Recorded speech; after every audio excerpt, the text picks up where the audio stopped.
Hey there I was playing a little bit one of the examples from this book, Jazz Improvisation for Guitar, a harmonic approach by Garrison Fewell. Again, I'm not sure of the pronunciation, I think it's Garrison Fewell.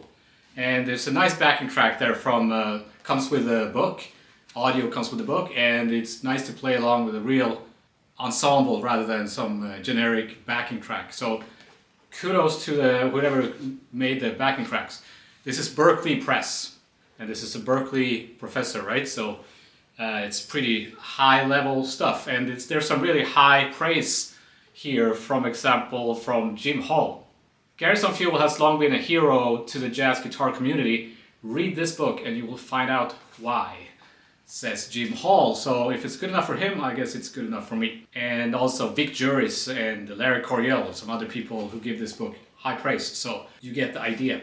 So I'll go over the different chapters and explain how I use this book. It's a book that is for sale and in print, so I'm not going to share anything on the screen, but I'll talk about how I use this book and why I think it's a very good book, and it's a little bit different. There's a few things that separates it from most typical jazz guitar books.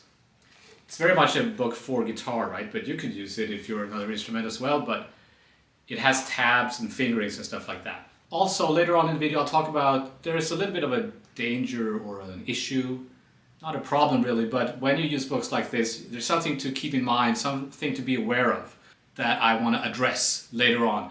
And it's not a critique of the book, it's just something that I think about when I recommend books like this and when I use books like this myself. So, all that, let's get started, shall we? So the first chapter is triads. So triads, substitutions, how you can use triads over chords. So it gives you right off the bat a lick here over a C major 7. You can play this. So if I have a C major vamp,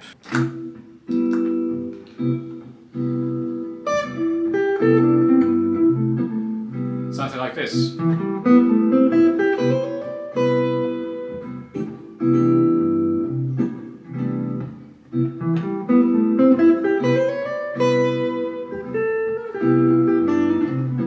So there's an E minor triad in there, A minor, and a G triad. They all work. You can derive these triads from the key, right?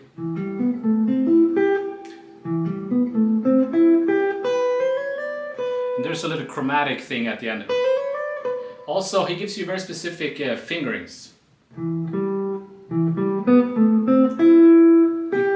jumps with the second finger there. And then does the slide with the third finger. It's kind of typical jazz fingering thing, I think. Kind of how you finger different phrases is gonna make it sound, different.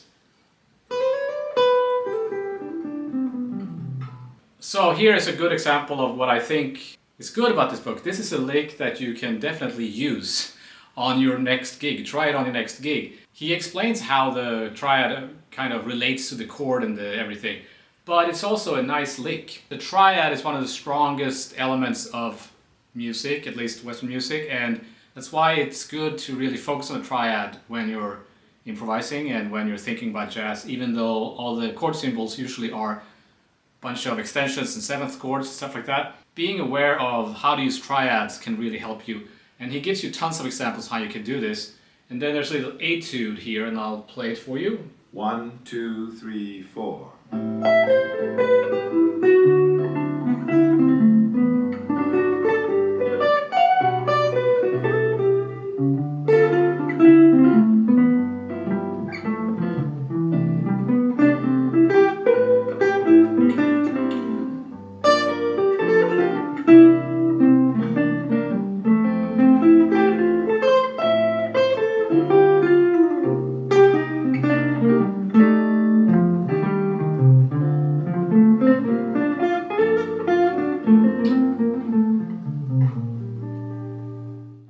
So that's pretty triadic, right? A minor triad, E minor, over a 2-5-1 in G.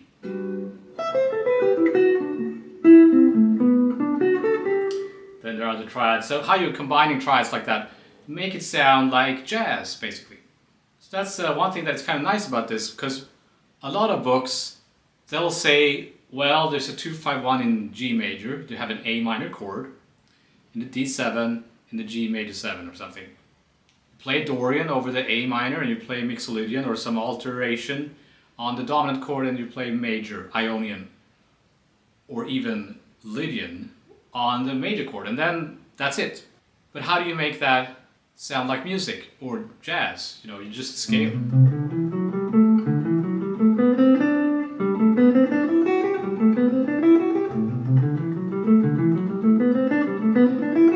That's just like running the alphabet, right? You're not speaking yet.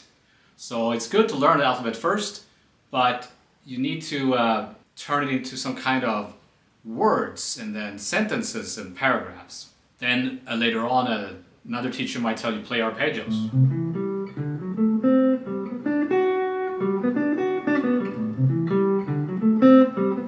You're still kind of just running the alphabet in a different order perhaps, or you're just kind of learning to say words. You're not really saying anything.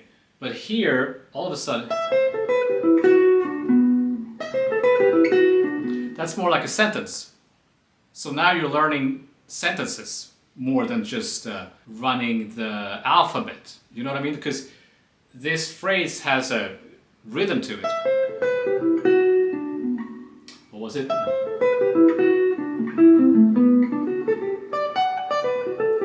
It has a contour, it has a shape to it, it has life to it, more than just running the scales. So I'm not saying you shouldn't practice scales. Depending on where you are, you should definitely learn the scales and the target notes and all that stuff. But at some point you need to turn it into music. And a book like this that gives you these kind of standard idioms, the jazz phrases, can help you with that. Next chapter is on 7th chord arpeggios. So it gives you this lick, also over C major 7. Gives you different fingerings.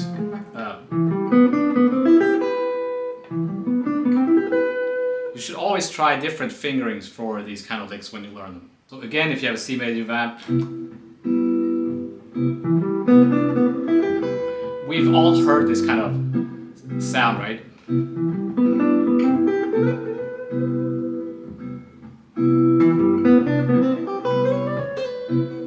So it sounds like something Wes Montgomery would play, or George Benson, or Tal Farlow, Barney Kestel, that kind of ilk of players. So it's an E minor 7, which is superimposed over C major, right? It works, E minor 7 arpeggio works over C major because it gives you a major 9 sound that turns into a C major 7.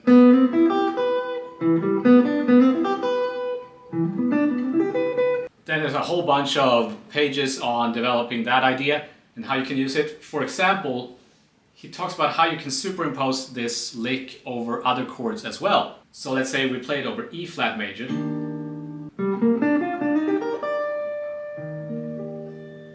That means it works over C minor 7. Or A flat major 7. Or an F sus. An F sus chord is pretty much a C minor 7 with the F in the bass. You could argue that it doesn't really work that great over the A flat major 7 because it doesn't really outline that chord, but if it's a Lydian chord it works. In theory it works, and he'll explain the theory very well in the book, like how each scale degree and what the chord tones are. I'll make a vamp with all those chords and we'll hear how it sounds over each chord. E flat major 7, C minor 9, A flat major 7, and F sus.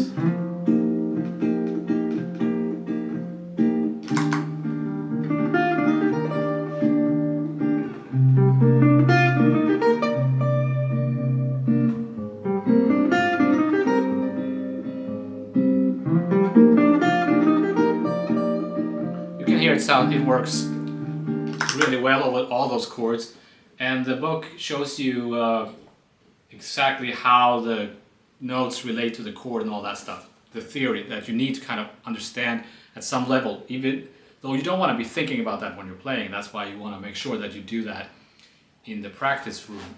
But now it sounds really good because it sounds like we're in a key. But what if I play all those 4 chords but from the same root? E flat major 7, E flat minor, and then E flat major again, but like a Lydian chord, and sus.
What I want to get to later on in the video is that you don't just want to play through these examples.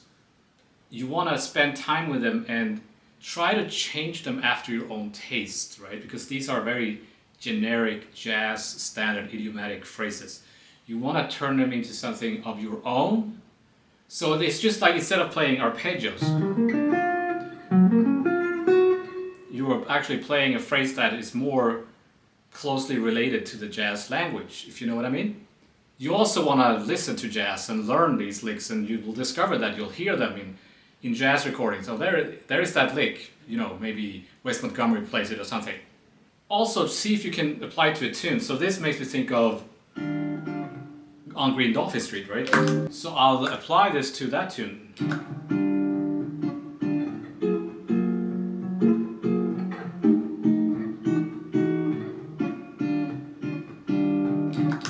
I'll just play the A section.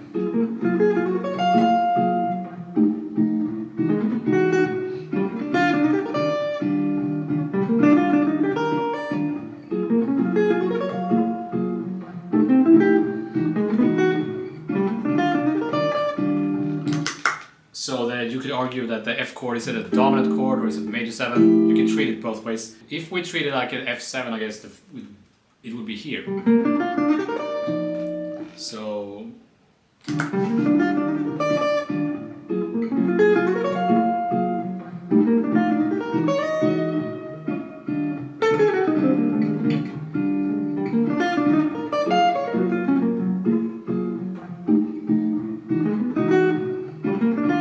as always, I'm moving through the book real fast here. There's a lot of stuff in here and I can't cover everything, or I wouldn't cover everything. So the next chapter, chapter 3, is called Parallel Modes and Diatonic Substitution. And here he talks about melodic minor. So I'll play an example of how to use melodic minor over a chord progression, such as this one. 1, 2, 3, 4.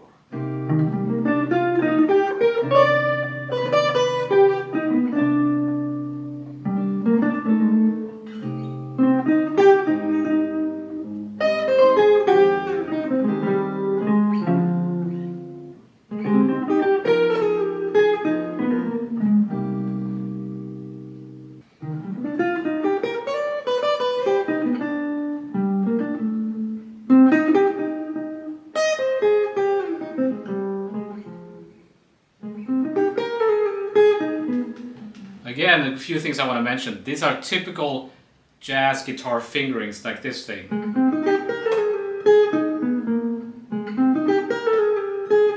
The way he slides there is all laid out and explained in the book, so when you do that, it also sounds like, you know, George Benson, Hal Farlow, Grant Green.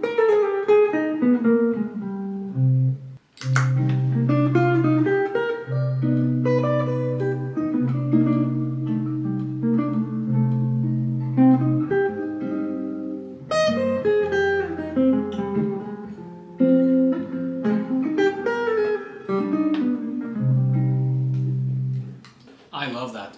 Here, though, is one of the issues I want to talk about, because I know what some of you are thinking. What if I don't want to sound like that? What if I don't want to sound like the typical jazz guitar player? Because the names I mentioned, Tal Farlow, Barney Kessel, what have you, that's pretty old stuff. So a lot of times I'll hear students say this, that does sound good, I do like that and respect that. But they are not listening to those players. They're listening to Kurt Rosenwinkel or Gilad Hexelman, Lagerlund, even more advanced players that don't play jazz at all, perhaps. Alan Holsworth or something like that. And that's what they want to sound like. So because of that, they reject this stuff.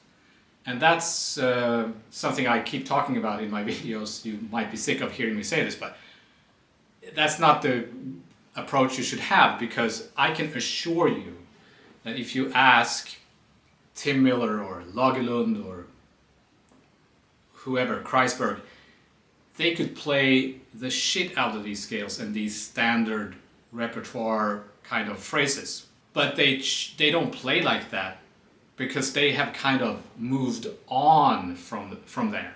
So what the mistake that some students make is that they listen to this and say, oh, that sounds pretty standard. And then they listen to Kurt Rosenwinkel and they say, oh, that doesn't sound standard. I want to sound like that. And they think they can kind of jump. What you have to understand is that you have to be kind of, this is the time for you to be modest and realize that you're here, Kurt Rosenwinkel is there. He has played through all this stuff. I'm guessing, I'm not sure, maybe he hasn't, but I would imagine that he has. And then he had kind of built his own language on top of that. So the answer is, if you don't want to sound like this, the answer is not to skip practicing this stuff, but rather to know this stuff so well that you can turn it inside it out. So let's say I want to make it more modern, well then I'll just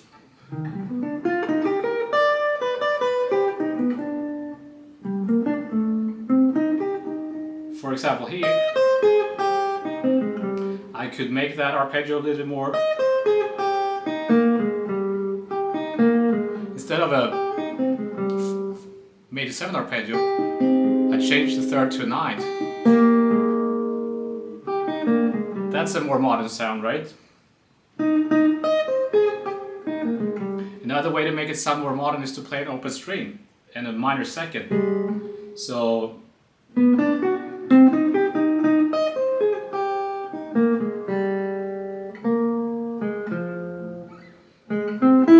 I could change the E flat to an E.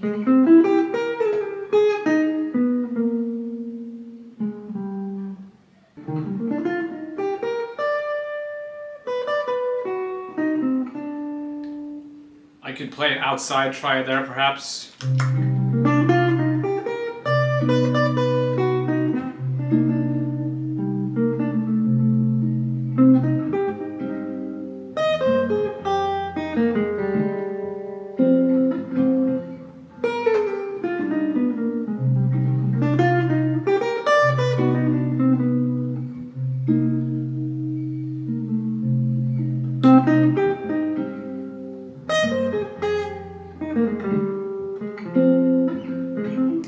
Maybe play a diminished scale of the alter chord.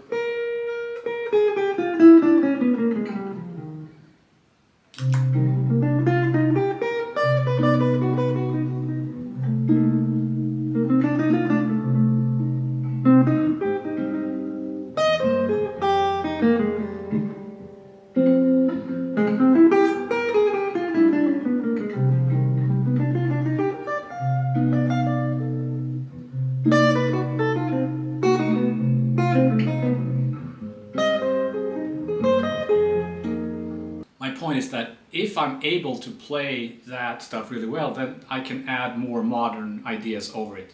Could be more modern sounding arpeggios. So what did those players not do? For example, well, chordal harmony and quintal harmony. So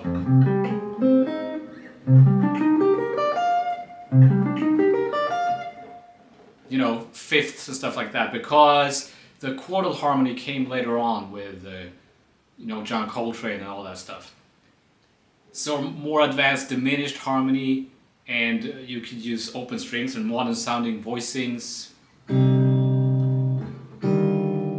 My point is that if I'm able to play this really well, and I also know my more modern stuff, could be like Tim Miller arpeggios, then I can just apply that and incorporate it into this standard repertoire rather than just playing modern stuff with no connection to the tradition, because that's what it sounds like. Sometimes I'll hear a student and they'll try to play like an Alan Holdsworth phrase over Stella by Starlight, and it just sounds weird, because you need to kind of be able to incorporate the Alan Holdsworth stuff with some sort of tradition, in my opinion. So sorry about that, was my little rant.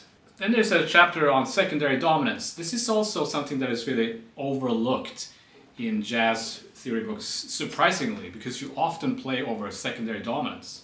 So for example, if I'm in C major, you can a secondary dominance to E minor, a secondary dominant to the 2 chord, secondary dominant to the 4 chord, secondary dominant to the 6 chord, and so on. I'll play this example for you. 1, 2, 3, 4.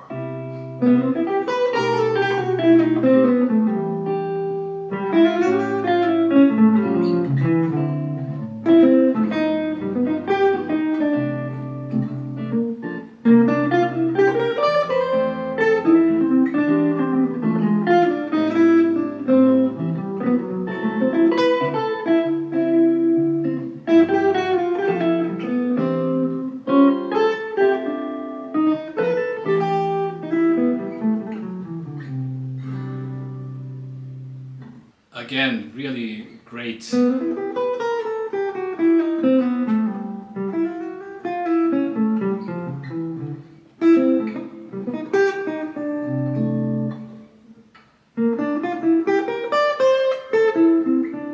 Love that phrase. So again, it's instead of just playing, some books will just tell you to play.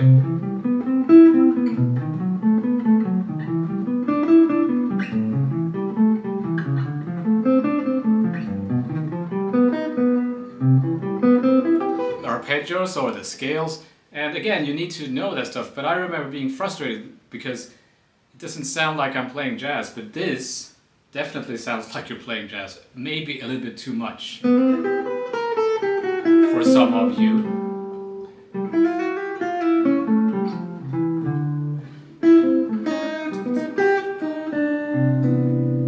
So again, we have a dominant chord going to the 3 chord, right? C major 7, B7 going to E minor, and then A7 going to D minor. This is super common, but not a lot of books talks about how to play over those chords, because what are the scale choices? Well, this book will give you all the scale choices. Because it's a funny thing, right? Like a lot of books tell you like 90% of jazz tunes consist of 2-5-1s. So if you learn how to play over a 2-5-1, you'll know how to play over 90% of all jazz tunes. That's something I heard in jazz college. It's not true, right? Like, just look at the real book. Actually, it's quite rare to find a typical 1 bar 2, 1 bar 5, and 1 chord. Most of the time it's faster, short 2-5s, because I remember doing that, practicing 2-5-1s, which you should, but then looking at the real book and it's like, you know,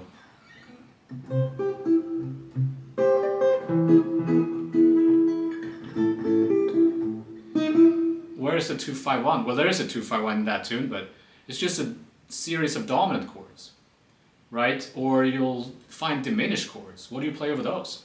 He explains what scale choices you use over those dominant chords, the secondary dominant chords. And there's some really interesting fingerings here. I wasn't even playing exactly.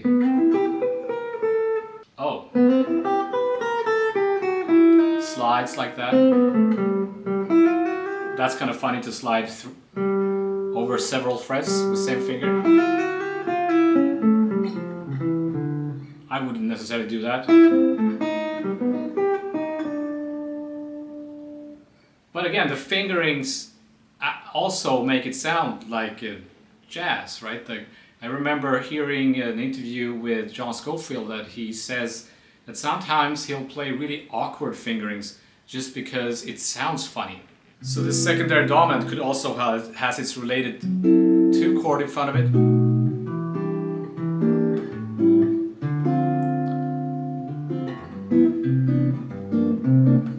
And he'll explain how to play over that and a whole bunch of phrases. Like this is what a typical page could look like. These are lines that work over blues for Alice changes. There's another little etude that I played in the beginning there. And he talks about minor. I'm moving kind of fast here. So again, there's a lot of theory. He'll explain the scales and how they relate to the chords, but also with hands-on examples. Also tunes. I like the idea of tunes. Here's an example of how to play over a sub 5 chord. If you have a 2-5-1 in C major, but whereas a 5 chord is a sub 5. So we'll listen to that. 1, 2, 3, 4.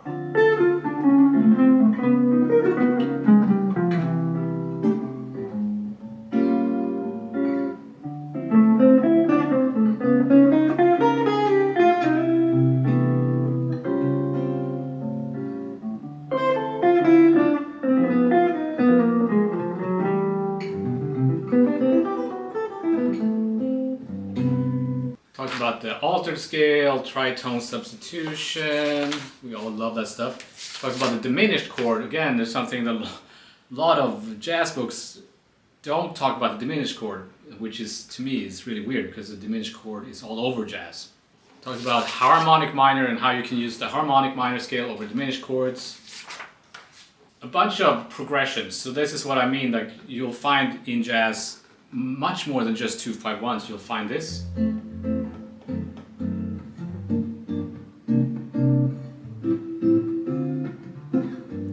Have you missed Miss Jones? Right. Well, it does have 2-5-1s in it, but it also has this. What do you play over that? Well, this book will tell you. What about something like this?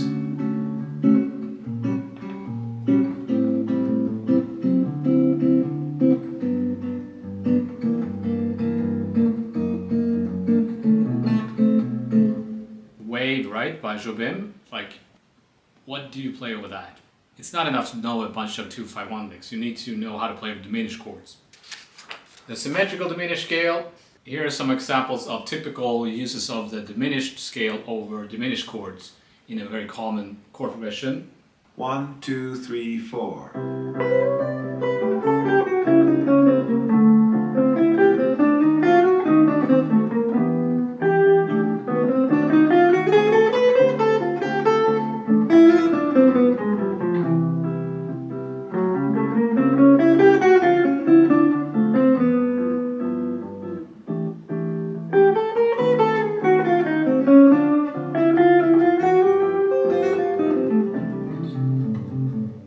Then there's some more stuff he talks about melodic counterpoint.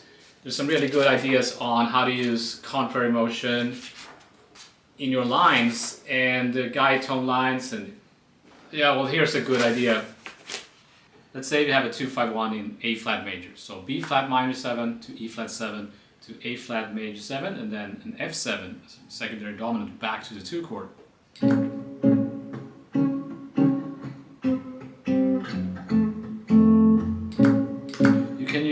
Chromatic lines like guide tone lines, not the typical guide tone lines, but something like this.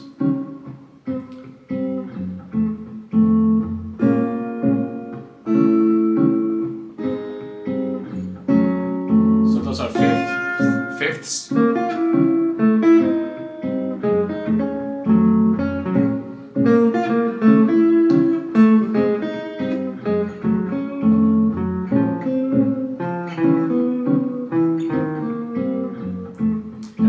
lines on those.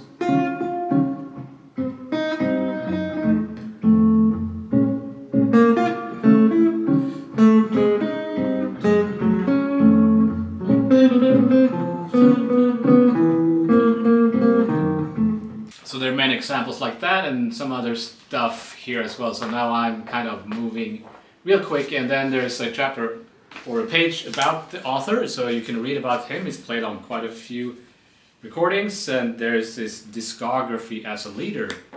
So not only a well-renowned educator, but also a well-renowned player that we should check out.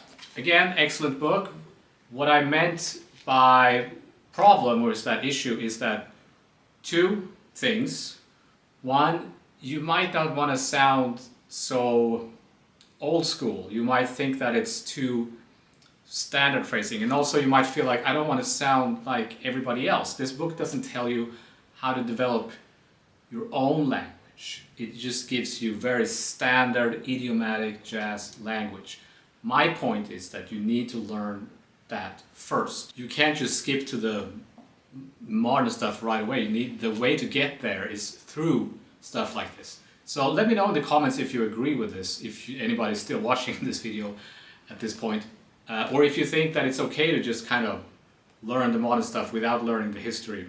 I'm not saying that I know this, it's some kind of divine truth or anything. I'm just, for me, it seems to work better when the student is learning developing the language from like the tradition and following along in the tradition.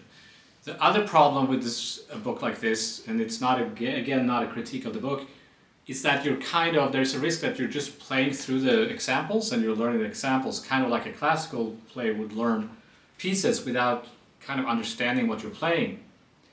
And you need to incorporate everything into your own playing. So that's why I think it's good to find tunes that these ideas work over and practice them in many keys so that you really get these ideas under your fingers and into your system. Also work like an ear training exercise. Try to sing these phrases. Sit down at the piano and try to play them and see how they kind of work over the chords. You can play a chord with one hand and then play the phrase with the other hand. You can't really do that on the guitar, right? That will help you understand, especially when you start going through different keys, so that you really, really learn these licks, that they become part of your vocabulary. Don't just play through the book, because there's a risk that you'll play every page in the book, put the book away, and it doesn't really help you at all. It's not until you really start to incorporate the stuff into your own playing and applying it to tunes and concrete examples. That's when you start to actually get better. That's because the way I look at it, jazz improvisation is a language. So you need to learn the standard phrases that we use when we speak, right? So that's what this book will do, I think. So that was my very, very brief overview over this excellent book. Jazz Improvisation, a Harmonic Approach, Berkeley Press by Garrison Fewell. So with all that, I hope you liked that, and I want to thank you for your time and attention, and I shall see you next time.